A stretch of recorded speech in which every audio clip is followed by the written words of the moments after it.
하겠습니다. 일단 뭐 디톡스라는 단어는 뭐 아주 오래 전부터 많이 들어보셨을 것 같습니다. 근데 이제 제가 주로 초창기 강의 때는 이제 전체적인 것, 전체적인 흐름, 전체적인 내용, 큰 틀에서의 내용 이런 것들을 주로 좀 말씀을 드렸다면 이제 세부적인 내용에 대해서 이제 하나하나 좀 말씀을 드릴까 하는데요. 그게 첫 번째로 디톡스가 되어야 하는 이유가 있습니다. 일단 좋은 성분들을 먹는 것도 중요한데 좋은 성분들을 잘 받아들이기 위해서 우리 몸이 잘 받아들이기 위한 환경을 먼저 갖춰줘야 됩니다. 우리가 이제 이사를 간다고 생각했을 때 이삿집을 새 집을 들어갔을 때 가장 먼저 뭐를 하죠? 집안 청소를 먼저 하지 않습니까? 가구를 들이기 전에 집을 깨끗이 닦고 리모델링도 하고 이렇게 좋은 환경에서 이제 가구를 들이고 배치를 하고 이렇게 하는 거지 않습니까? 사실 식품도 마찬가지입니다. 우리 몸, 특히 이 장에 노폐물이나 각종 유해균들 이런 것들이 안 좋은 환경이 된 상태에서 좋은 성분을 섭취하게 되면 흡수 효율, 생체 이용률 이런 것도 좀 떨어지고 그다음에 효과도 좀 떨어지기 마련이죠. 그렇기 때문에 디톡스를 먼저 좀 한 이후에 좋은 성분들을 섭취하게 되면 생체 이용률도 올라가고 효과도 더욱 좋을 수 있다. 이것들을 아주 중요한 내용이라서 이런 내용을 좀 기억해 주시면 좋겠습니다.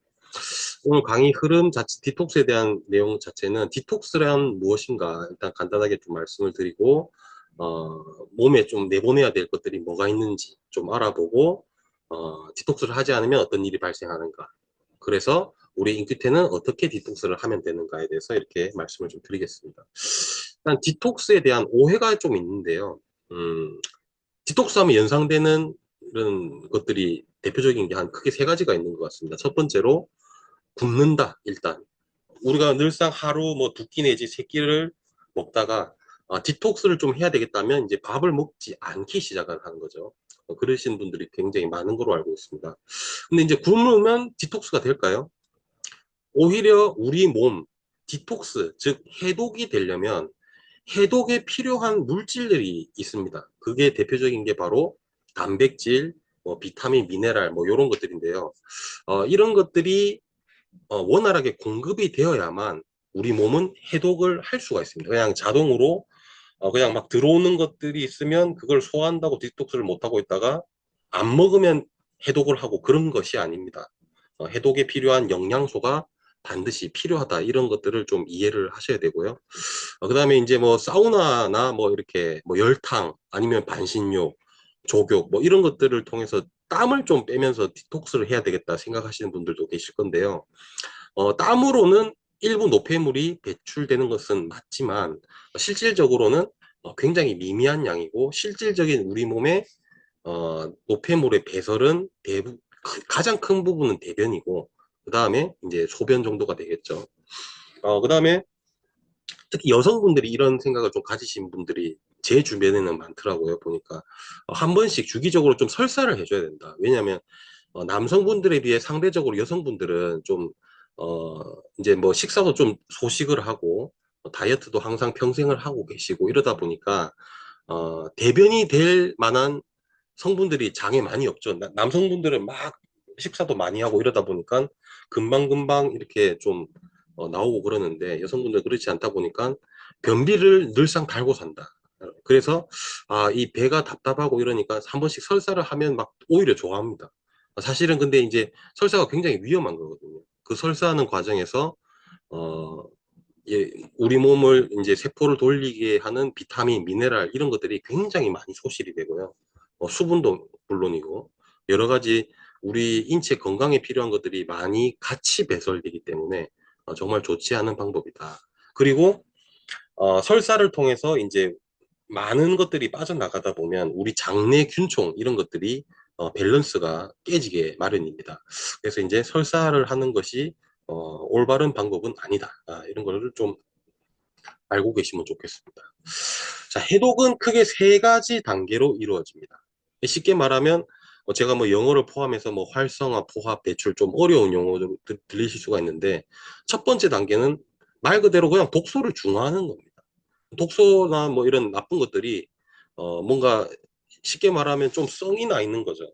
그 성이 나 있다 보니까 우리 몸을 막 해칠 수가 있는데 이런 것들을 좀 잔잔하게 중화시키는 단계가 바로 해독의 첫 번째 단계이다. 요때 다양한 물질들이 필요합니다. 뭐 여러 가지 아미노산, 비타민, 미네랄 뭐 이런 것들이 좀 많이 필요하게 되고요.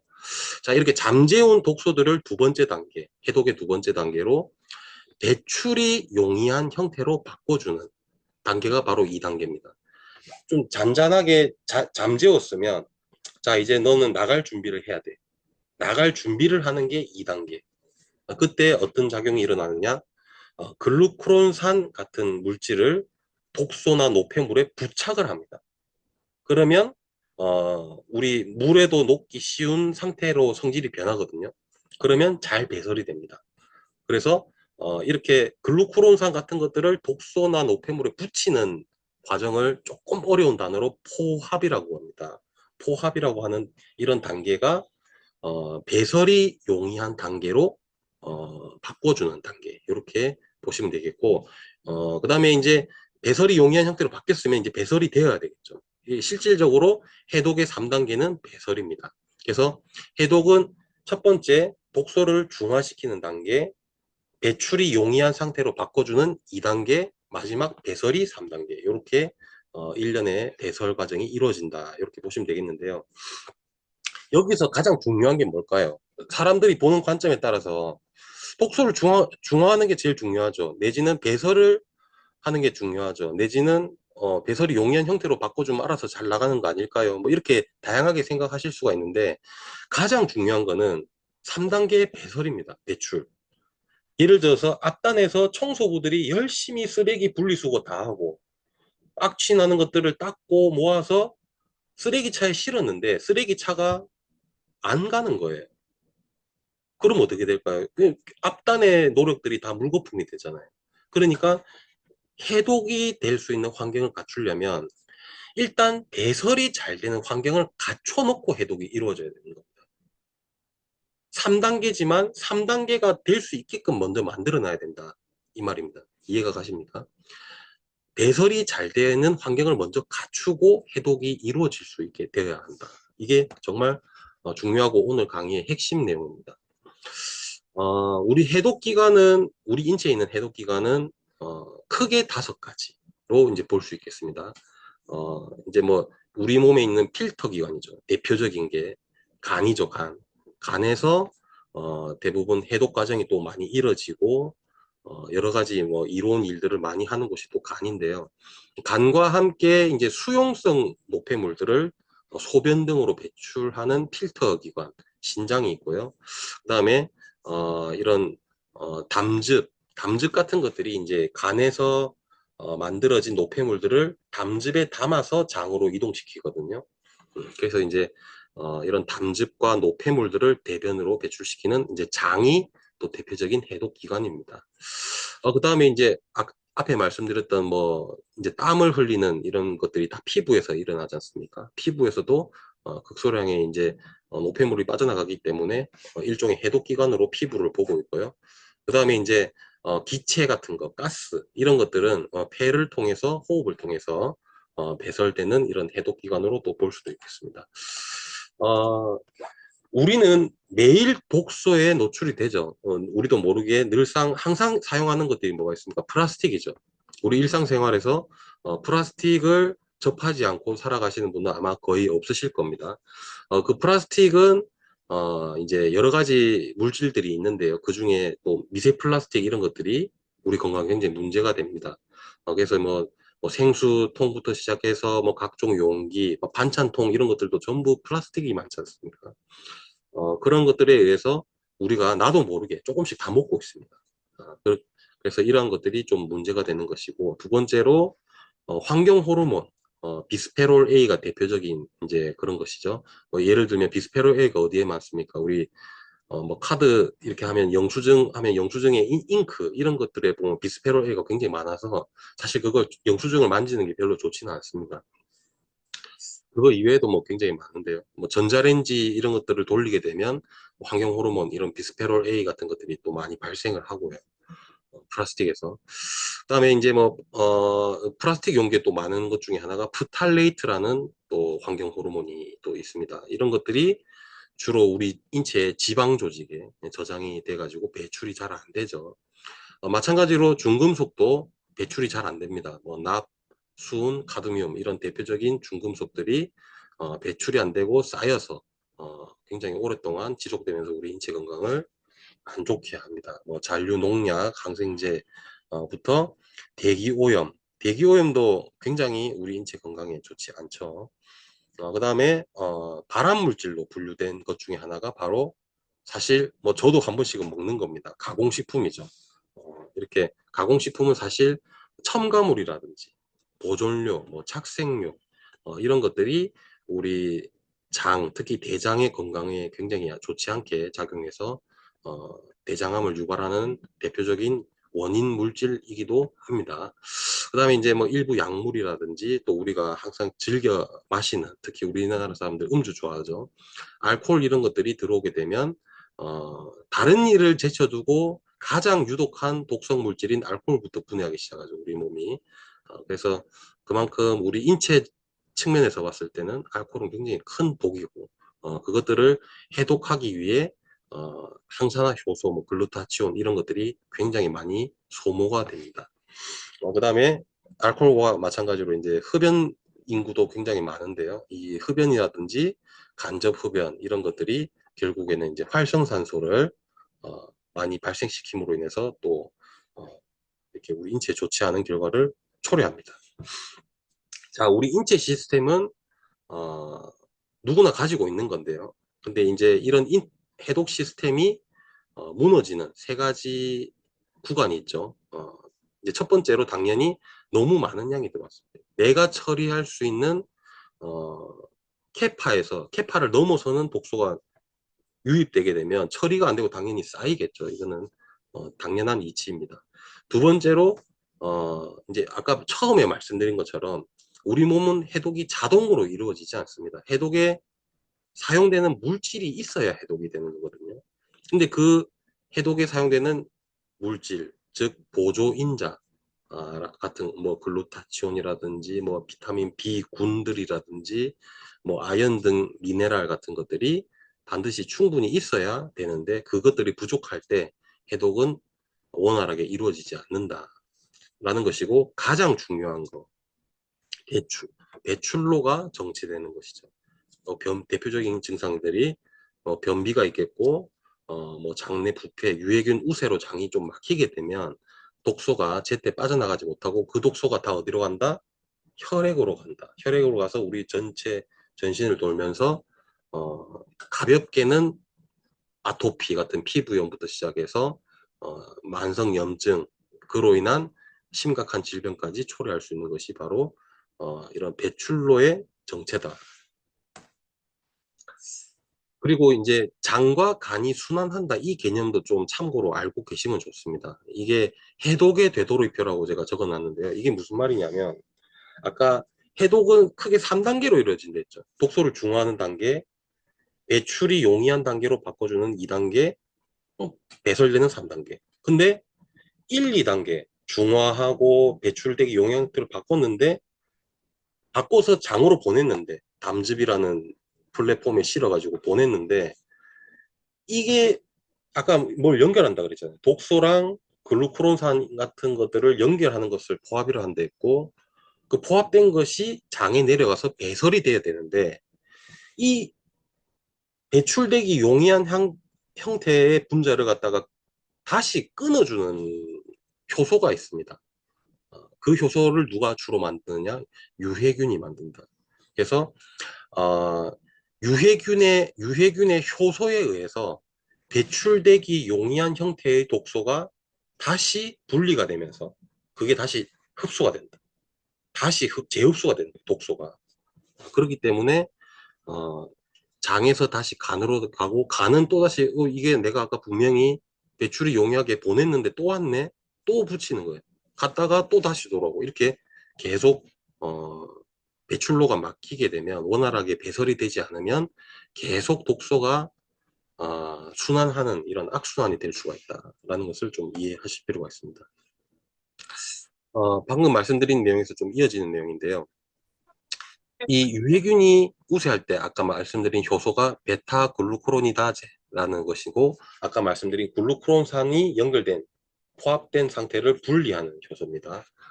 그래서 이런 것들이 결국에는 우리가 좀 해소를 해야 된다. 유해균을 우세하게 해서 좋을 건 하나도 없다. 얘네들은 사실 뭐 유해균 입장에서 보면 자기들은 그냥 먹을 게 있어서 먹고 자란 것밖에 없는데, 그 유해균이 자라면서 만들어지는 부산물들이 이제 우리 인체 사람 입장에서는 굉장히 안 좋은 독소인 거죠.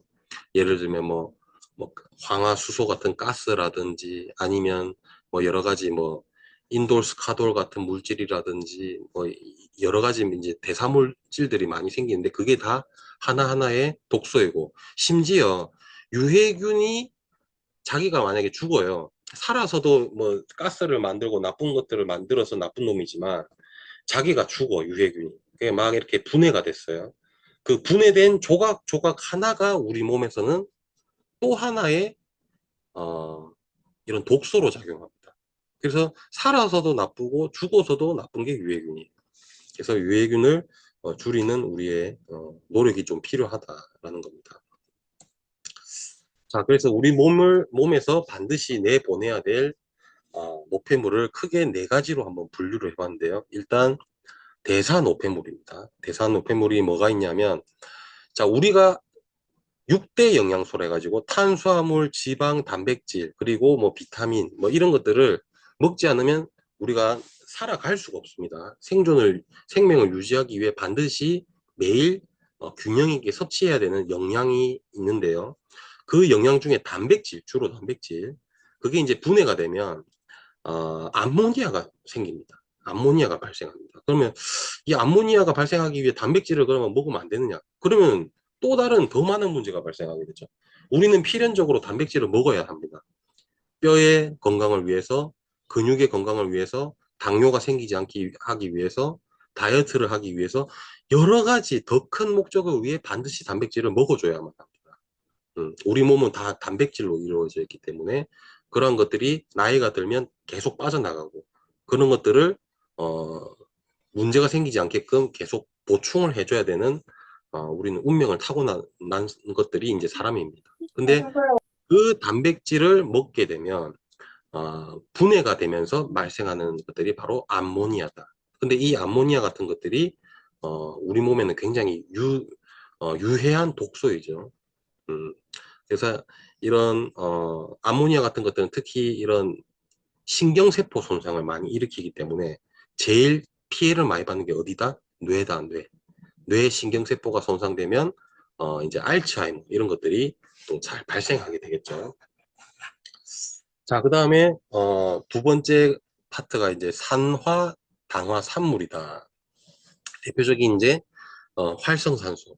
사실 활성산소는 아주 적당한 양만 있으면 사실 뭔가 균이라든지 바이러스를 제거하는 무기가 되기도 해요. 활성산소는 양날의 검이다.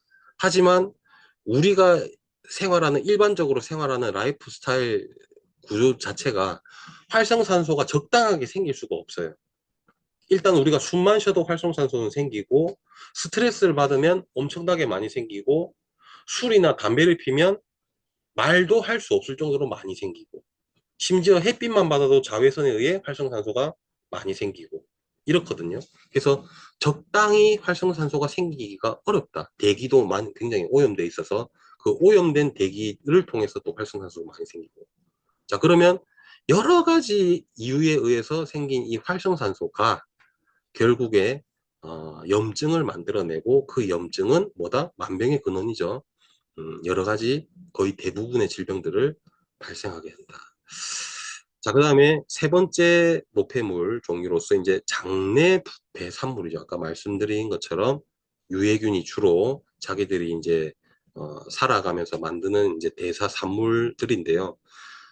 유익균이 자라는 것은 발효고, 우리 인체, 그러니까 부패와 발효의 차이를 아십니까? 뭐 아시는 분 계시겠지만 사실 같아요. 미생물이 자라는데 자라면서 만들어낸 물질이 우리 사람을 기준으로 사람한테 좋으면 그걸 우리는 발효라고 하고 사람한테 안 좋다 하면 그걸 부패라고 합니다.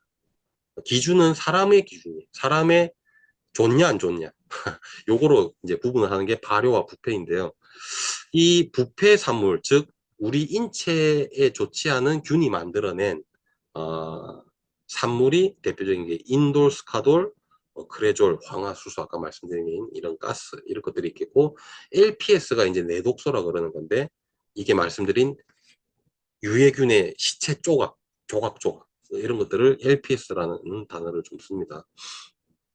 자, 네 번째 마지막 노폐물 분류가 바로 이제 우리 호르몬, 그 다음에 뭐 지질, 대사물, 뭐 이런 것들이 있겠습니다. 자, 하나하나 조금 더 내용을 보태서 말씀을 드릴 건데요. 첫 번째 대사노폐물, 매일 생기는 화학적 쓰레기라고 이제 볼 수 있겠죠. 왜냐하면 우리 사람이 매일 뭔가 대사를 하면서 살아가는 거니까. 그 중에 대표적인 게 바로 암모니아다. 이제 단백질이 아미노산으로 분해되면서 생기는 부산물.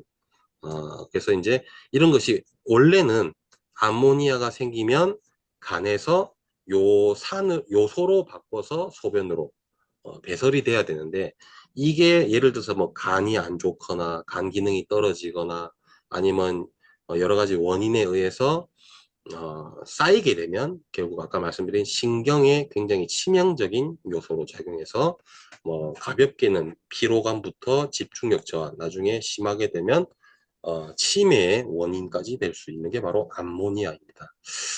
그리고 이제 요산은 또 많이 들어보셨죠. 요즘에 서구화된 식습관을 또 많이 가지신 분들이 많다 보니까 통풍에 이런 고통받는 분들이 좀 있는데 그 원인 중에 하나가 바로 요산의 배출이 잘 안 되기 때문이죠. 요산이 어쨌든 신장을 통해서 배설이 빨리빨리 되면 되는데 그게 빨리빨리 배설이 안 되다 보니까 요산이 이제 서로 이제 이 소금하고 똑같아. 소금이라 생각하시면 소금이 염전에서 있다 보면 소금 결정이 이렇게 생기잖아요. 그것처럼 똑같이 요산도 오래 있다 보면 그게 이제 서로 막 뭉치면서 결정이 생기는. 소금은 이렇게 정사각형 같이 결정이 생기지만 요산은 뾰족한 침같이 결정이 생깁니다. 그러면 결국에 몸에서 만들어진 바늘이 요산이라는 바늘이 생겨가지고 결정이죠. 요산 결정. 그게 지나당기다가 어디에 잘 걸립니까? 관절 같은 부분에 걸리게 되면 바늘이 관절에 꽂혀 있는데 자꾸 꼼지럭꼼지럭 움직이면 어떻게 되겠어요? 얼마나 아프겠습니까? 그렇게 되니까 염증이 생겨서 막 퉁퉁 부어가지고 말도 못할 고통이 생기는 게 바로 통풍입니다. 그래서 이런 것들이 또 있다. 그 다음에 빌리루빈 같은 경우는 이제 헤모글로빈이라는 이제 우리 혈액 속에 있는 산소를 운반하는 이런 것들이 파괴되면서 나오는 것인데 원래라면은 이것도 마찬가지로 간에서 포합돼 가지고 이제 배출이 용이한 상태로 바뀌어 가지고 담즙을 통해 대변으로 가서 배설이 돼야 되는데 그게 배설이 원활하지 않으면 어떻습니까? 이게 빌리루빈이 노란색 색소거든요. 그게 이제 체내에 쌓이게 되면 눈 흰자가 이렇게 노래지는 황달 같은 증상들이 오게 되는 겁니다. 자, 그 다음에 젖산은 이게 쉽게 말하면 우리가 막 아령 같은 거, 엽기 같은 거 막 들면 알배기죠. 아니면 막 앉았다 일어났다 아니면 스쿼트 뭐 이런 거 하면 허벅지 알배기고 그런 것들이 보통 이제 근육에 젖산이 쌓인다 그러는 겁니다. 이게 주로 무산소 에너지 대사 과정에서 생기는 물질인데요. 이게 이제 축적되면 근육통이라든지 전신 피로감이 좀 생깁니다. 그 다음에 이제 단백질 같은 것에서 또 유래되는, 이제 메티오닌 대사 물질인데요. 이제 호모시스테인이라는 게 있습니다. 이거는 이제 뭐 멀티비타민 같은 거 얘기할 때 제가 많이 말씀을 드렸었는데, 이, 이 아미노산 중간 물질, 호모시스테인은 원래라면은 비타민 B6, B12, 엽산도 비타민 B9이죠. 이런 것들에 의해서 재전환이 돼야 됩니다. 원래라면은. 근데 이제 이런 것들이 비타민 B6, 12, 엽산 이런 게 부족하게 되면 호모시스테인이 축적이 돼가지고 어떻게 된다? 혈관 내피에 부담을 줍니다. 결국에는 나중에 동맥경화를 유발시키는 대표적인 원인이 바로 호모시스테인. 그래서 이런 동맥경화가 걱정이 된다. 비타민 B6, 12, 엽산이 부족하지 않게 매일 드셔야 된다. 것입니다. 자, 산화당화산물. 우리 몸을 녹슬고 굳게 만든다. 뭐가? 활성산소, 과산화지질, 최종당화산물. 이런 게 바로 이제 산화당화산물의 대표적인 나쁜 물질이 되겠는데, 활성산소는 아까 말씀드렸고, 이런 것들이 결국에 우리 세포막과 DNA, 미토콘드리아를 손상시켜서 노화를 가속한다. 그리고 염증을 만들어내는 가장 대표적인 물질이기 때문에 결국에 만병의 근원은 염증이라지만 그 염증은 활성산소가 만드는 겁니다.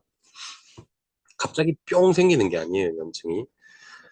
과산화지질 같은 경우는 활성산소가 우리 불포화 지방산, 인체에 있는 불포화 지방산을 이제 공격해서 만들어지는 게 과산화지질이고, 이게 말이 좀 어려운데 쉽게 말하면 발암물질입니다. 발암물질. 과산화지질은 발암물질이에요. 마찬가지로 사실 뭐 최종 당화산물도 마찬가지로 발암 유발 물질이죠. 그래서 당과 단백질이 막 짬뽕이 돼갖고 굳어버린 상태가 이제 최종 당화산물인데, 이런 것들이 가볍게는 피부 탄력을 줄이기도 하고 뭔가 좀 딱딱하게 만들죠. 혈관이라든지 뭐 조직 이런 것들을 경직시켜 가지고 결국에 어, 나중에 이제 심하게 되면 암도 유발할 수 있는 물질이 될 수 있겠습니다. 어, 그리고 이제 장내 부패 산물로서 아까 말씀드린 인돌스카톨 뭐 이런 것들은 단백질 중에서도 이제 트립토판이라는 아미노산이 부패될 때 이렇게 만들어지는 물질이고, 우리가 이제 뭐 대변의 냄새라든지 방구의 이제 안 좋은 냄새의 주범이기도 하죠. 그래서 이제 이런 변에서 냄새가 심하다, 방구를 꼈는데 뭔가 심하다 그러면 장내 환경이 안 좋은 거고, 그러한 원인 중에 하나가 해독이 시스템에 문제가 생겼다. 어딘가 문제 생겼는지 모르지만 간이든 장이든 뭔가 이 주요 해독 시스템에 뭐가 문제가 있다. 해독에 필요한 물질이 부족하든지, 아니면 간 자체가 안 좋든지, 아니면 장 자체가 안 좋든지, 아니면 모든 것들이 안 좋든지, 뭐 이런 원인이 있겠죠. 그다음에 이제 피크레졸 같은 경우는 티로신이라는 이런 아미노산이 또 부패할 때 생기는 물질로서 신장에 굉장히 안 좋은 물질입니다. 장이 안 좋으면 필연적으로 간이 안 좋아지게 돼 있고, 간이 안 좋아지면요 신장도 안 좋아집니다. 결론적으로 이게 뭐 5가지의 그 해독 기관이 있다 그랬잖아요. 5가지 중에 뭐 하나는 좋고 4개는 좋다, 하나만 안 좋고 4개는 좋다, 이런 건 없어요. 하나가 안 좋으면 그로 시작해서 다 안 좋아지게 돼 있습니다, 결국에.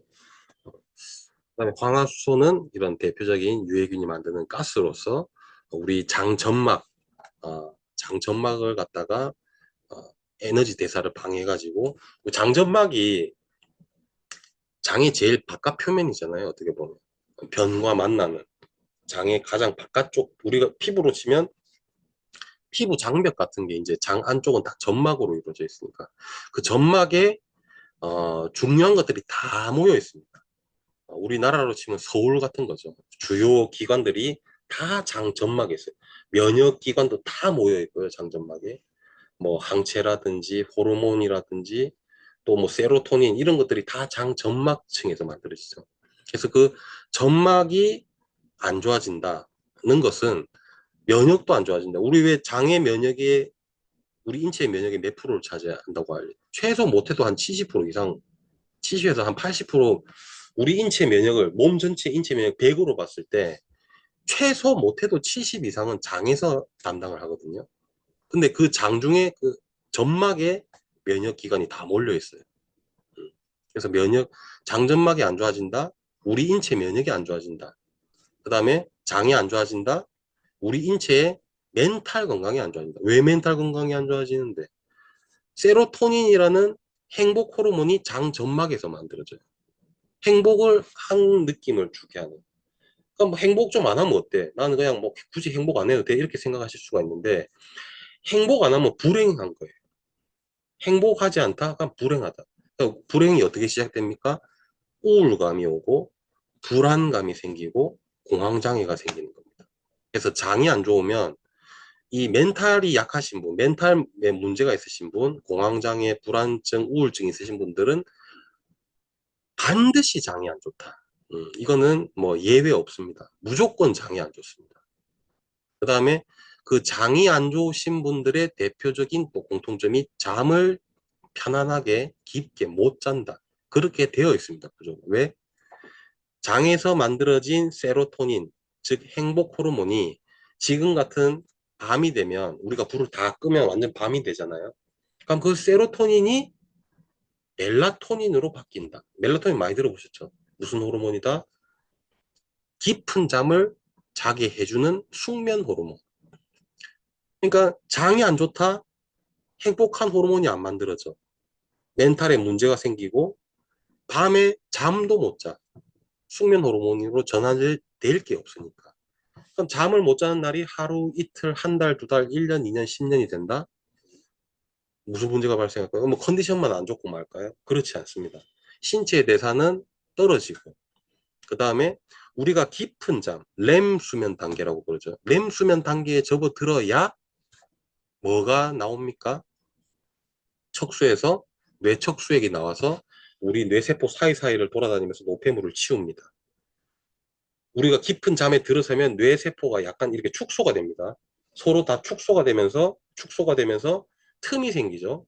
그 틈을 통해서 뇌척수액이 돌아다니면서 노폐물을 수거합니다. 자, 근데 우리가 깊은 잠을 못 자. 뇌세포가 축소가 안 돼. 뇌척수액이 원활하게 못 돌아다녀. 나오지도 않지만 원활하게 들어다닐 틈도 없어. 노폐물은 쌓인다. 하루 이틀 괜찮다. 일주일, 이주일 괜찮다. 한 달, 두 달 괜찮다. 그게 1년, 2년, 10년 되면 안 괜찮다. 치매가 옵니다. 그 베타아밀로이드라든지 타우 단백질 이런 것들이 제때제때 잘 치워져야 돼요. 그게 쌓이면 결국에 뇌세포를 손상시키고 뇌신경세포를 손상시켜서 필연적으로 알츠하이머가 온다. 잠을 잘 못 잔다? 장이 안 좋은 거고 장이 안 좋아서 잠을 잘 못 자면 치매가 오기가 너무 쉬워진다. 그래서 잠을 잘 자야 된다는 것입니다. 다시 돌아와서 장내 부패 산물로서 이런 암모니아, 이런 LPS 이런 것들이 굉장히 또 LPS는 아까 말씀드렸지만 제가 비유를 이렇게 한번 해봅니다. 우리가 이제 원데이 세미나 한 달에 한 번씩 하죠. 그 사람들이 많이 모이지 않습니까? 뭐 한 1000명이 이렇게 모여서 이렇게 한다 치면 거기에 갑자기 바닥에 이만한 쥐가 확 들어왔다 생각해요. 사람들이 어떻게 되겠어요? 깜짝 놀래겠죠. 완전 화들짝 놀래가지고 막 책상 위에 올라가고 난리 나겠죠. 우리 옛날에 그 학교 배울 때 교실에 이 주먹만한 바퀴벌레가 갑자기 들어왔다 생각해 보시죠. 바닥에. 어떻게 되겠습니까? 난리 나죠. 이 내독소가 그런 거예요. 우리 인체에 봤을 때 그 장세포가 이렇게 조밀하게 있다가 벌어져요. 그걸 이제 장세포 사이사이가 벌어져서 세면 안 되는 게 새는 단계. 그걸 장누수라 그러거든요. 뭐가 샌다. 장에서 뭐가 샌다. 장누수. 그렇게 누수된 것 중에 이런 내독소가 어디로 간다? 뭐 내려갈 때 보면은 혈액밖에 없죠. 혈액에 들어가게 되면 혈액 속에 면역세포들이 다 많아요. 많다가 이 내독소, 즉 유해균의 시체 쪼가리를 보면 마치 우리가 바퀴벌레를 본 것처럼 깜짝 놀라는 거예요. 깜짝 놀래가지고 면역 반응이 안 일어나야 되는데 일어나는 거예요. 그게 막 알레르기, 만성 급성 염증 뭐 이런 것들이 일어나게 되는 거죠. 네, 그 우리 몸은 뭐 그렇게 되어 있다. 자, 그다음에 뭐 TMAO 뭐 이런 콜린, 카르니틴 대사 과정에서 생기는 이런 물질들도 있다. 이런 것들이 대표적인 장내 부패 산물입니다. 자, 호르몬 지질 대사물 이게 뭐가 문제냐면 다시 흡수된 문제가 된다. 제가 이렇게 적어놨는데 그게 무슨 말이냐? 우리 몸에서는 호르몬이 항시 만들어지죠. 항상 호르몬은 계속 만들어집니다. 그러다 보면 어떤 일이 발생할 수 있습니까? 이만큼 필요 없는데 너무 많이 만들어지네. 과잉 생산이 될 수 있는 거죠. 그런 것들을 조절하는 또 시스템이 있어요. 어떻게? 뭐 간에서 이렇게 배출되게 용이한 형태로 바꿔가 또 보내는 거예요, 장으로. 근데 거기서 아까 말한 또 유해인이 그걸 잘라 포장을 해놓은 걸 또 잘라가지고 도로 흡수가 되면 우리 몸은 과잉 호르몬 상태에서 조절하려고 해독을 했는데 배설이 안 되고 계속 과잉 호르몬 상태가 지속된다? 대표적인 게 에스트로겐이죠. 에스트로겐이 과잉한 상태로 지속되면 잘 아시다시피 신생물, 신생물이 생깁니다. 자궁에 뭔가 생기고, 유방에 뭐가 생기고, 갑상선에 뭐가 생기고, 난소에 뭐가 생기고, 이래 되는 겁니다. 그게 만약에 선종이면 발달돼서 암이 되는 거죠.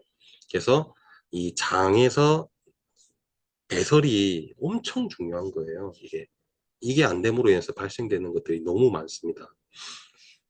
자, 그런 대표적인 이런 호르몬 대사물이 있고, 그 다음에 이제 콜레스테롤, 중성지방, 이런 것들도 담즙을 통해서 마찬가지로 장으로 내보내져가 배설돼야 되는데, 그게 이제 배설한, 양이 많아가 뺐는데, 그게 또 조절이 안 되면, 똑같은 이제 콜레스테롤이 높아서, 중성지방이 높아서 발생할 수 있는, 대표적인 뭐 심혈관 질환, 뭐 아니면 간 질환, 이런 것들이 잘 생기게 되는 거죠. 자, 그래서 이런 장이 막히는 단계. 첫 번째로 정체가 일어난다. 대표적인 증상, 변비죠. 여성분들은 특히 아까 말씀드린 것처럼 먹는 양이 많지 않기 때문에, 어, 변을 이제 이렇게 매일매일 보기가 좀 힘드신 분들이 대체적으로 이제 흔합니다. 이렇게 정체가, 왜냐하면 이게 장이라는 게 뭐 몇 센치가 아니고 몇 미터가 되잖아요. 이렇게 막 10m가 넘지 않습니까? 다 합치면. 근데 이제 그걸 갖다가 이제 통과하려면 어느 정도 양이 있어야 돼요. 양이 있어야 되는지 요만큼만 있어도 거기 통과가 되겠어요? 안 되지. 요게 나오려면 시간이 엄청 오래 걸리니까 분변량을 늘려줘야 빨리 화장실을 하루에 한 번씩은 내지는 뭐 이틀에 한 번씩은 가게 된다. 요런 내용입니다. 아무튼 이게 정체가 되게 되면 가만히 있지 않고 부패를 하는 거죠. 계속 빨리 나가야 될 애들이 빨리 안 나가고 그 자리에 들이차면 뭐 하겠습니까? 계속 뭐 독소 내뿜고 썩고 썩으면서 뭐 이상한 거 계속 생기고 이렇게 되는 거죠. 그런 것들에 의해서 방금 말씀드린 장누수, 장세포 사이사이가 벌어져서 세면 안 되는 것이 샌다. 세면 그것에 의해 지나가던 애들이 놀래가지고 염증이 생기고 그런 것들이 오래되면 그걸 만성염증이라고 오래되면 질환이 생긴다는 것입니다. 자, 1, 2단계 정체와 부패 그리고 이제 바이오필름이라고 제가 적었는데 이 정체가 되면 결국에는 변이 딱딱해지죠. 왜냐하면 우리 대장은 소장에서 영양소를 다 흡수하고 대장에서는 영양소를 흡수하지 않습니다. 대장은 그냥 찌꺼기가 잠시 머물다가 뭐 일부 이온 정도, 그다음에 대부분 수분 정도 재흡수를 해요. 수분 정도를 재흡수하는데 수분을 흡수하다 보니까 대변에 있는 수분도 점점 줄어드는 거죠. 그러면 어떻게 돼요? 수분이 있을 때 좀 촉촉하고 물렁물렁 하던 게 대장에 오래 머물면서 수분을 계속 뺏기니까 우리 피부가 건조해지듯이 딱딱해지는 거예요, 대변이. 오래 머물수록 변이 딱딱해진다. 자, 그래서 그러면 더 변보기가 어려워진다. 그래서 예를 들어서 하루에 한 번씩 보던 사람이 또는 이틀에 한 번씩 변을 보던 사람이 뭐 한 하루 정도만 더 있어도 바로 체감할 수 있을 정도로 변이 딱딱해집니다. 수분을 계속 빼앗기기 때문에. 그러면 그때 생긴 아까 말씀드린 여러 가지 이제 물질들이 또 이렇게 많이 생기게 되고 또 유해균을 방해하는 유익균들도 공격을 해가지고 유익균도 많이 줄어들게 되죠. 그러면 얘네들이 아이고 우리가 이제 살판 났다 이러면서 야 앞으로 장기적으로 우리가 다 해먹자 하면서 만드는 게 뭡니까? 바이오필름이죠. 바이오필름이 바로 유해균의 보호막. 그 안에서 마치 그 땅굴 파고 전쟁할 때 이렇게 땅굴에 들어가 있다가 기회 되면 나와가지고 공격하고 다시 땅굴 들어가고 이런 것처럼 유해균의 보호막, 유해균의 보호막 이 바이오필름은 항생제도 잘 못 들어요. 우리 뭐 나쁜 균 있으면 약 먹잖아요. 그 균 죽이는 약. 그 항생제도 바이오필름을 원활하게 못 뚫고 들어갑니다. 그래서 이게 한번 처진다? 처진 게 커진다? 없애기가 만만치가 않아요. 만만치가 않다. 그래서 이런 것들이 커지지 않게 그리고 오래되면 단단해져요. 이게 더 바이오필름도. 그래서 매일매일 이런 것들이 생기지 않게, 혹시나 생겼으면 이것들을 원활하게 부술 수 있는 플랫폼들이 필요하다. 그것이 가능한 게 바로 오리노톡스입니다.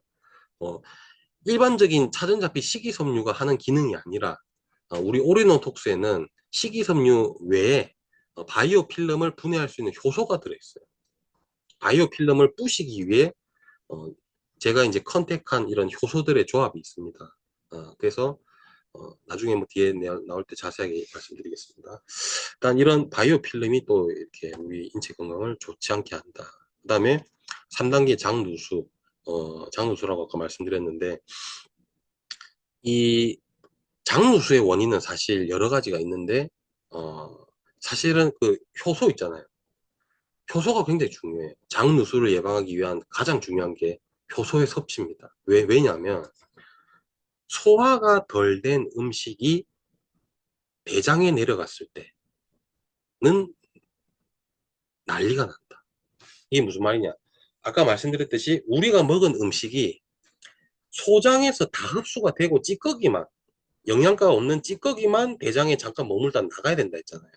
근데 내가 소화력이 떨어져. 나이가 들어서 아니면 뭐 여러 가지 원인에 의해서 소화가 좀 덜 돼서, 아니면 엄청 많이 먹거나 내가 소화시킬 수 있는 양보다 많이 먹거나 뷔페를 가서 뭐 이렇게 하거나, 그래서 너무 소화를 못 시킨 음식이 소장이 아닌 대장까지 내려갔을 때 대장에 있는 대장균이랑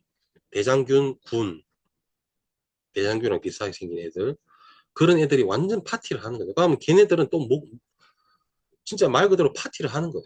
파티하면서 뭐가 생겨요? 독소, LPS 이런 것들이 엄청나게 많이 생기는 거죠. 결국에 그런 것들이 장세포를 공격해서 장누수가 생긴다. 그래서 소화가 장누수를 막는 첫 번째 단추입니다. 그렇기 때문에 어, 연배가 좀 있으신 분들은 항시 식사하고 효소를 드시는 게 속 편한 거예요. 음, 효소 하나로 나중에 100만 원, 1000만 원, 억 드는 비용을 아낄 수가 있다라고 보시면 됩니다.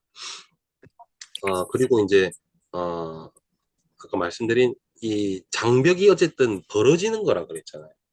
장누수라는 게, 장벽이, 이 사이가 벌어지는 게 그냥 갑자기 멀쩡하던 만리장성 같이 튼튼한 이런 것들이 갑자기 팍 부셔지는 게 아니고 장점막이 얇아져. 장점막이 얇아져. 근데 이 장점막을 그럼 두껍게 하면 잘 안 벌어지겠네. 맞아요. 그럼 장점막이 뭐를 먹으면 장점막이 두꺼워지는 도로, 그게 바로 단세지방산이다. 단세지방산은 특히 대장의 에너지원도 되면서 점액질을 만드는 신호물질을 계속 분비하게 해요. 그러니까 단세지방산을 먹으면 결론적으로 장점막이 두꺼워진다. 두꺼워진단 말, 장 사이사이가 못 벌어집니다. 계속 붙어있고. 장누수를 예방하는 가장 확실한 성분이 바로 단세지방산이다. 응급실입니다. 그리고 단세지방산이 또 이게 좋은 게 장점막이 얇아지면 뭐가 잘 생겨요? 용종이 잘 생긴다. 사실 나이가 이제 한 60 이상 되면 누구나 용종 하나, 둘, 세 개, 네 개, 다섯 개 이렇게 생기기가 쉽습니다. 대장 내시경 이렇게 해보면 나도 몰랐던 이런 뭐 용종이 이렇게 어느샌가 이렇게 생겨져 있을 수가 있는데, 그런 사람들이 대부분 장점막이 어떻습니까? 얇다. 예, 근데 그걸 띠냈잖아요. 대장 내시경 하면서 보면 이게 띠내지 않습니까? 그러면서 이제 추적 관찰해야죠. 왜냐하면 이거 한번 생겼다? 거기 생긴 자리에는 또 생길 수도 있지만 그때 당시에 없었던 게 이제 다른 데서 또 생길 수 있기 때문에 그 사람은, 이 사람은 용종이 잘 생긴 사람이다. 계속 추적 관찰해야 돼. 그거 한번 놓쳤다 하면 나중에 내장암이 돼버리니까. 그렇게, 근데 이제 그런 사람들이 공통점이 아까 장점막이 얇다 그랬잖아요. 근데 이제 그런 사람들이 단세지방산을 충분하게 섭취하면 장점막이 두꺼워지기 때문에 용종 같은 것들이 잘 생기는 체질이다가도 잘 안 생기게 이제 개선이 될 수 있다. 그래서 용종이 있다가 단세지방산 무조건 추천해야 돼요. 그다음에 이제 뭐 이게 장누수가 생겨서 발생되는 문제들은 여러 개 말씀드렸습니다. 결국에 많은 염증을 일으키고 자가 면역 질환을 일으키는 것들이 바로 이제 3단계 장누수 단계고, 그로 인해서 생긴 여러 가지 물질에 의해서 전신에 이제 염증이 생기게 되는 거죠. 그럼 무슨 문제를 일으킨다?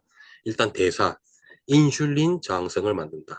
인슐린 저항성이 생기면 그냥 당뇨병만 생기는 게 아니라 어, 전신에 여러 가지 문제를 발생시킵니다. 다음에 또 이 인슐린 저항성에 대해서 한번 또 얘기를 할 기회가 있을 텐데요. 그때 자세하게 말씀드리고, 이 염증이 어쨌든 인슐린 저항성을 생기게 하고, 복부 비만, 그다음에 당뇨, 그다음에 간 같은 부분에서는 당연히 이제 지방간 올 수 있게 되겠고, 간 수치가 상승되고, 이래 되다 보면 우리 인체에 가장 큰 해독기관이 문제가 발생하면 결국에 전신에 문제가 발생하는 것이 되겠고, 피부는 뭐 가볍게 트러블, 여드름 뭐 이런 것들부터 시작해서 아토피, 그다음에 피부 톤도 칙칙하게 바뀌게 되겠습니다. 그다음에 이제 면역과 관련, 이제 면역이 저하되다 보니까 면역 조절 시스템이 파괴가 되는 거죠. 그러다 보니까 내 몸을 지켜야 될 면역 세포가 뇌를 막 공격하는 자가 면역, 이런 것들은 당연히 생기기 시작하고, 감염 질환에 이제 한번 걸리게 되면 잘 안 낫고 쉽게 잘 걸리고, 알레르기 체질로 바뀌는 거다. 또 그다음에 이제 뭐 뇌와 멘탈 관련해서도 브레인 포그라 해서 마치 막 이렇게 구름이 껴 있는 것처럼 답답한 상태라든지 집중력이 떨어지고, 그다음에 기분이 막 들쭉달쭉한 이런 것들이 또 생길 수도 있고, 심하면 알츠하이머까지 유발을 할 수도 있다. 그다음에 뭐 이유 없는 뻐근함, 이런 근육통이라든지 만성 피로, 그다음에 회복, 지연 이런 것들이 또 이제 가볍게 발생되고, 나중에는 또 치료하기 어려운 심각한 질환까지 유발할 수 있다. 이렇게 보면 되겠습니다. 그리고 이제 장 자체에 남는 흔적이라 해서 유해균이 일시적으로는 높아질 수 있지만 이게 오래되면 안 된다. 이게 만약에 이제 고착화가 돼가지고 유해균이 항상 좀 많은 상태가 이게 굳어지게 되면 다시 원래 상태로 돌리기가 어려워집니다. 일시적으로 그럴 수 있지만 바로 빨리 회복할 수 있는 우리는 특단의 조치를 해야 된다는 것입니다. 그리고 점막층이, 이 점액층이 얇아지고 상피 재생 이제 이런 것들이 떨어지게 되면 민감한 장이 되는 거죠. 설사 잘하고 빡빡하면 설사하고 뭔가 트러블 쉽게 올라오고 막 이렇게 되는 거죠. 그다음에 이제 장 자체에 또 이렇게 계속 데미지가 누적되다 보면 장 운동 능력이 저하되기 때문에 그 상태까지 넘어가면 진짜 좀 많이 심각한 상태가 돼요. 왜냐하면 이 장은 수축, 이완, 연동 운동을 통해서 뭔가 이렇게 배설하는 것인데, 그걸 도와주는 게 이제 식이섬유였잖아요. 근데 식이섬유를 먹어도 그 단계가 되면 안 돼. 오히려 막 식이섬유 먹고 막 변비 생기고 막 이런 경우가 발생되는 거죠. 장 운동성이 떨어지게 되면. 그러다 보면 나중에는 이제 결국에 대장과 관련된 여러 가지 질병들, 뭐 개실, 그러니까 원래는 길이 이만큼만 있었는데 길 가운데 뭐 이상한 방이 생기는 거죠. 어, 그러든지 아니면 아까 말씀드린 뭐 용종 그런 것들이 심해지면 대장암 이런 것까지 발생을 할 수 있게 된다. 이런 구조적 변화까지 올 수 있다. 그래서 우리가 디톡스를 해야 되는데, 아까 제가 서두에 말씀드린 것처럼 독소를 중화하는 것부터 하자 뭐 이렇게 주장할 수는 있죠. 근데 그 중화해가 배설이 용이한 형태로 바꿨는데 다시 도로 올라와.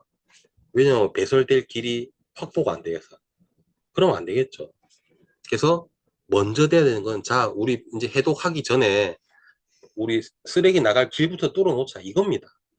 그래서 그러기 위해서는 장 통과 시간을 단축시킬 수 있는 것들이 필요하고, 분변량을 늘려줄 수 있는 것들이 필요하고, 또 유해균들이 잘 못 자라는 환경을 조성하는 것들이 필요하고, 그게 다 갖춘 것이 뭐다? 오리노톡스다라는 겁니다.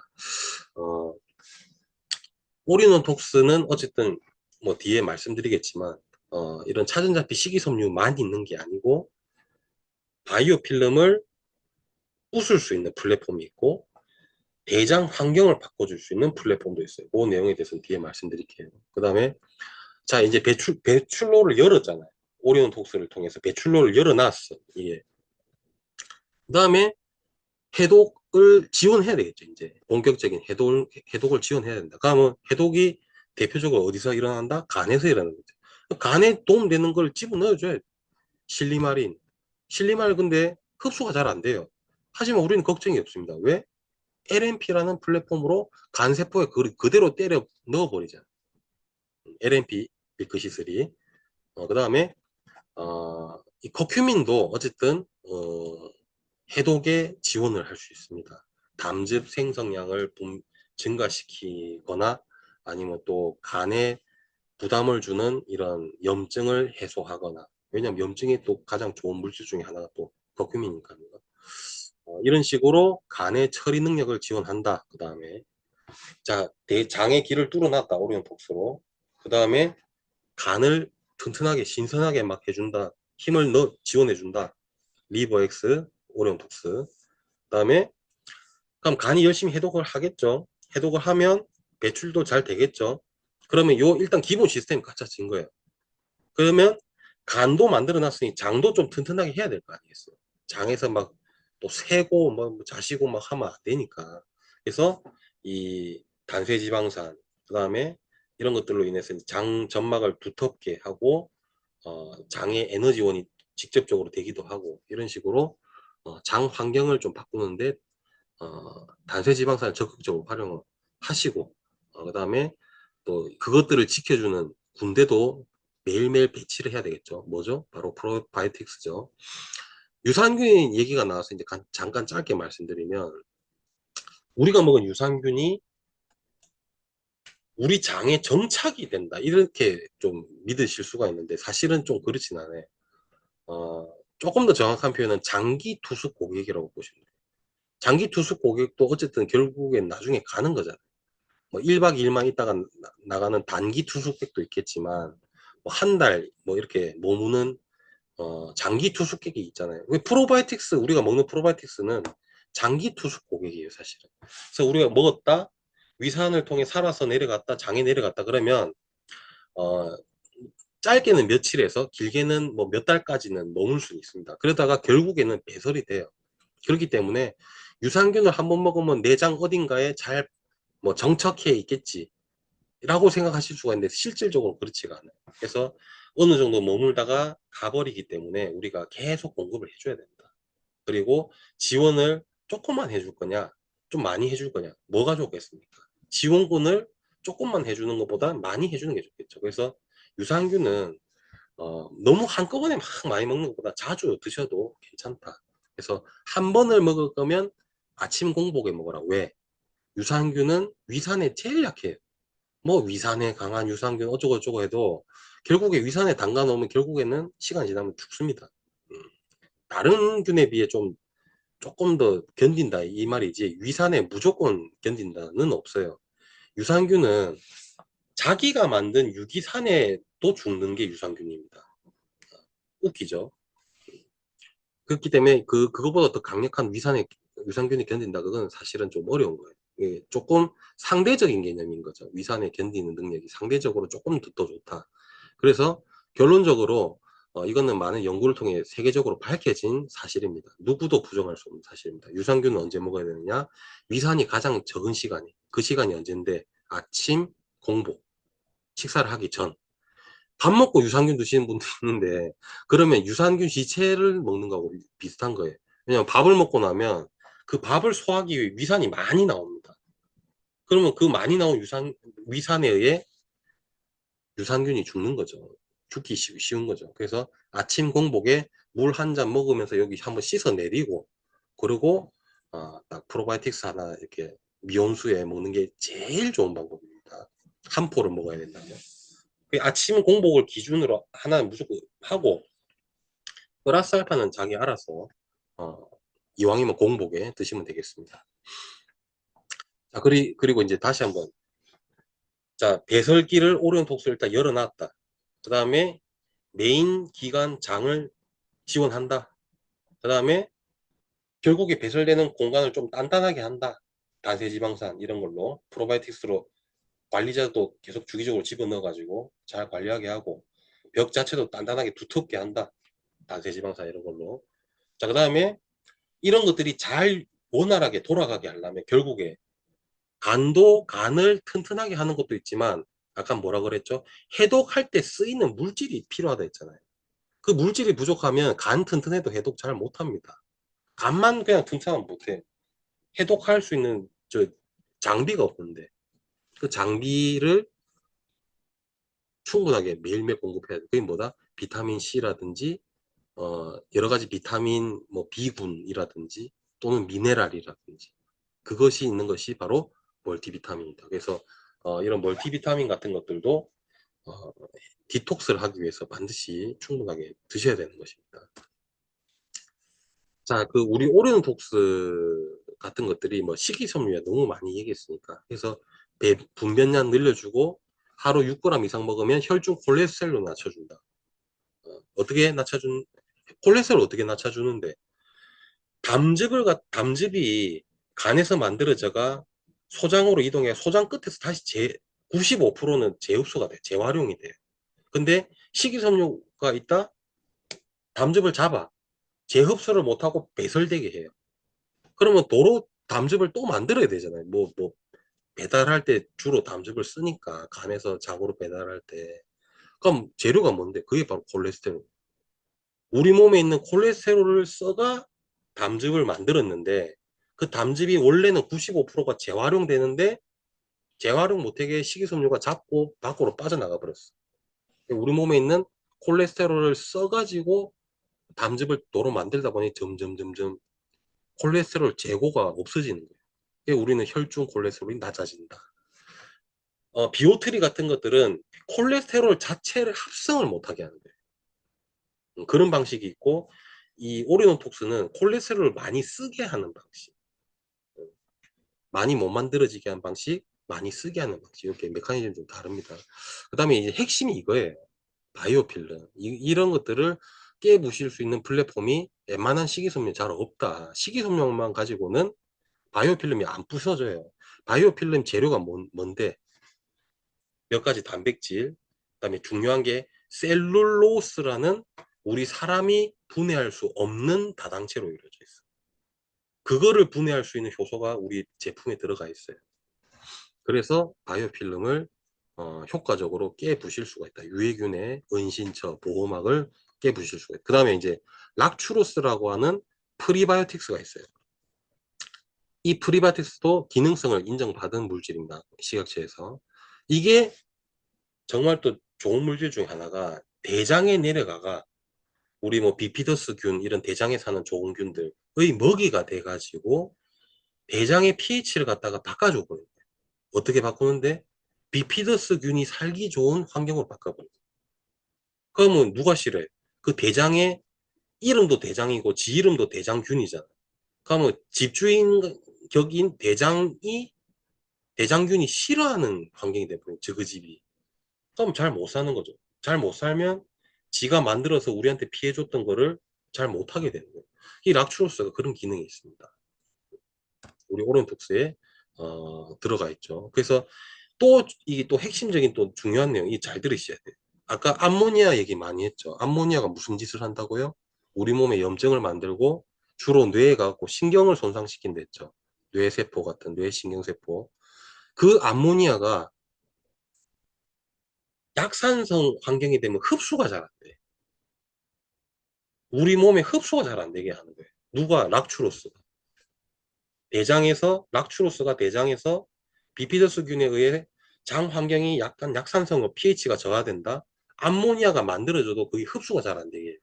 너무 좋잖아요. 만들어진 암모니아가 흡수 안 되고 그냥 바로 배설되고.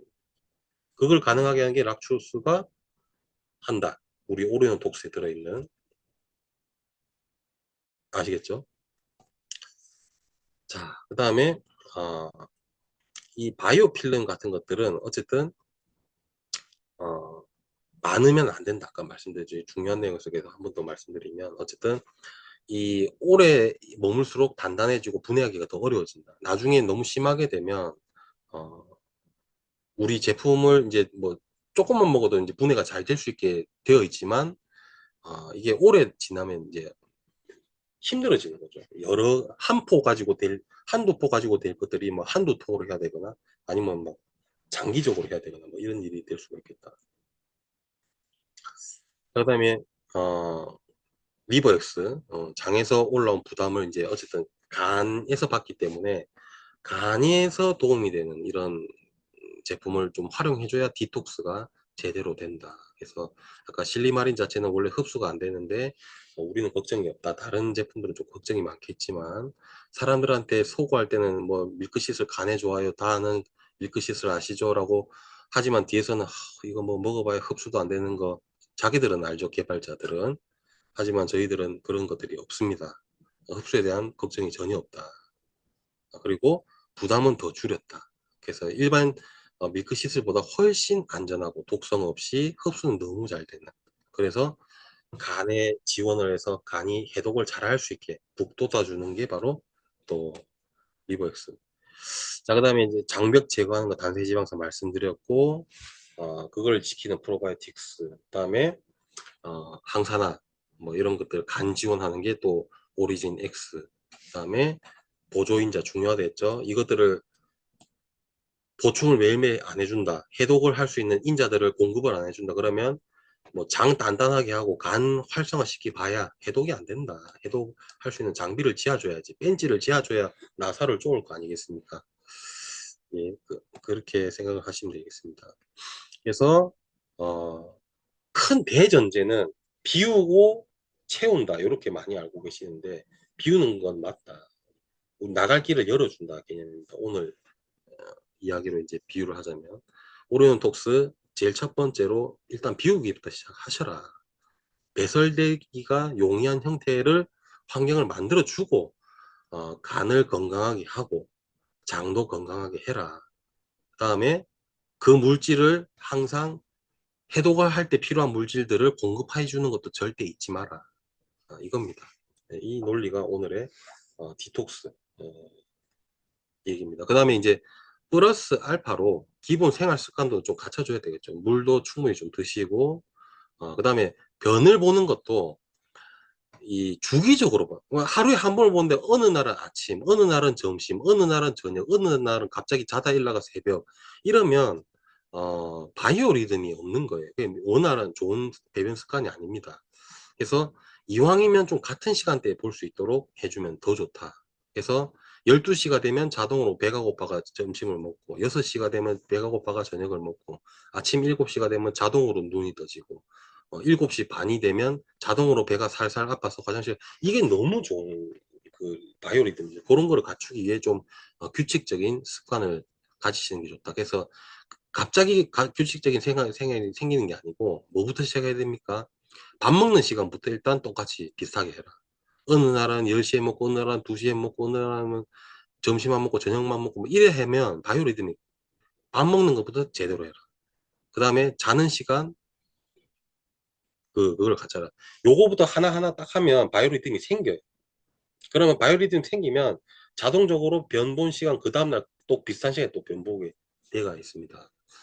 그 다음에 이런 뭐 식이섬유 이런 거, 그 다음에 고기 같은 거 다 한 번에 너무 많이 먹으면 어떻습니까? 제가 단백질을 했지만 육류 이런 것들이 보통 이제 단백질을 또 과잉 섭취하는 대표적인 그건데 이걸 많이 먹게 되면 암모니아가 어마어마하게 생겨가지고 또 감당 못하게 생기면 결국에 조금 데미지를 줄 수 있다. 음주 같은 건 적당히 하시고 뭐 너무 똑같은 뭐 이제 당연한 얘기지만 가벼운 유산소함은 더 좋고 수면도 자대 한 방에 끊어서 뭐 2시간 2시간 2시간 뭐 이런 식으로 자는 게 아니고 7시간을 풀로 한 번에 쭉 잘 수 있으면 해독에 재생에 회복에 도움이 될 수가 있겠습니다. 자, 마지막입니다. 정리하고 끝내겠습니다. 해독은 3단계다. 첫 번째 중화하는 단계, 배출이 용이한 형태로 바꿔주는 2단계, 배설하는 3단계. 근데 뭐가 우선돼야 된다? 배설이 될 수 있는 길을 열어줘라. 그걸 누가 하는데? 오리논톡스가 한다. 오리논톡스부터 드십시오. 오리논톡스부터 묻고 길을 일단 뚫어놔라 이거예요. 뚫어놓고 간에 좋은 거로 간 지원하고 간이 해독을 하는 대표적인 기관이니까 간에 좋은 거 먹고 그게 뭐다? 리버 플러스 커큐민 해가 간의 지원을 빵빵하게 해주고, 그다음에 장도 좀 단단하게 해라. 뭐로? 단세지방산으로. 단단하게 만든 걸 누가 지키게 좀 해주라. 누가? 유산균이. 그러면 간, 장 딱 됐잖아요. 그러면 딱 해독 그 기관 두 개는 딱 됐잖아요. 그럼 신장은 따라오는 거예요. 음.